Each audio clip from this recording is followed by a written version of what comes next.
اویس چې کوم دی څنګه قتل شو، اویس ولې قتل شو، په څه باندې قتل شو، د کومې جنې سره چې کوم دی د هغه ناجایزه تعلقاتو. نو په دې ویډیو کې د سره چې کوم دی ټول حقیقت شیر کوم.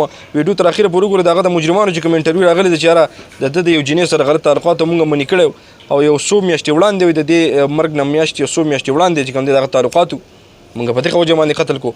راځو ویډیو له رحمت الله وبرکاتو. ټولو ملګرو ته سلامونه. امید لرم چې ښه به ملګرو څنګه چې تاسو ته پته ده اویس چې کوم دی شهید شو، بیا د هغه چې کوم دی میاشته پورې د هغه د مجرمانو پته نه لګېده. نو په دې ویډیو کې سره د هغه مجرمان چې کوم دی یقینا تاسو به د هغې انټرویو کتلي. لا د یوسف جان انټرویو د هغې سره پاتې ده، کېدای شي انشاءالله اوس په اپلوډ کړي یا به روانې د هغه انټرویو اوس هم ډېر زر به راشي. غالب خان شیرپاو چې کوم انټرویو کړی دی دغه مجرمانو سره چې یاره دا 3 کسانو او اویس په څه باندې قتل شو، وایي د یو جنې سره چې کوم دی تعلقاتو یعنی ناجایزه تعلقات. نو هغه داسې پښتانه دي د 400 دا یا وغیره هر ځای کې که تاسو سوچ کړئ چې یاره دا هلک غریب چې کوم دی وویشتو دی یې مړ کو او هغه جنې چې کوم دی ښه بس بېغمه زړه به باچا په کور کې ناست دی. زه خو لاول لعنت وایم په دې باندې دا 3 کسان چې کوم دي چې یاره یو د هغه اوښی دی او دا 2 کسان نور دي.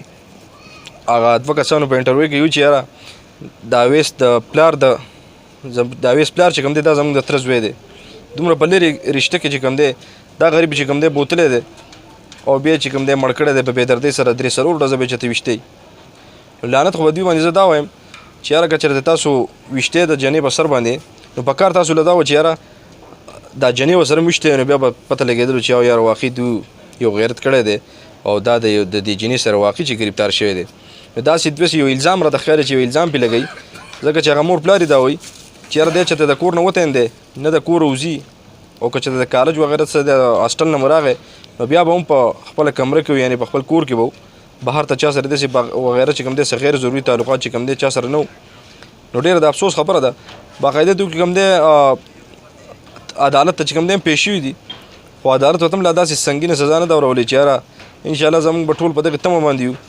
دا به حیثیت یو خوشخبري به بیا مونږ ته راځي چې یاره که چېرته دوی ته د 500 یا سختو نه سخته سزا چې کومه ده عمر جیل یا عمر قید دا چې کوم دی دا دوی دپاره نه دی پکار خو ډایرکټ چې دوی 500 شي دا به ډېر یو ښکلی کار وشي ځکه چې د دوی نه به خلک عبرت هم واخلي او لږ د 400 دا خاوره چې کوم دی دا به لږه سړم شي ځکه چې دوی چې کوم اور بل کړی دی چې په جرګه کې به ناست دي هم مړي کوي په معمولي خبره باندې مړي کوي.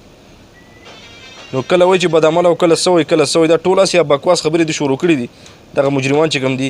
خو زموږ حکومت ته भरपूर دغه دی چې یاره سوشل میډیا ټول ورکران ته چې یاره په دې خبره باندې محکم ودرېږي چې یاره جج چې کوم دی چې دې مجرمانو ته د 500 نه کمه سزا ورنه کړي.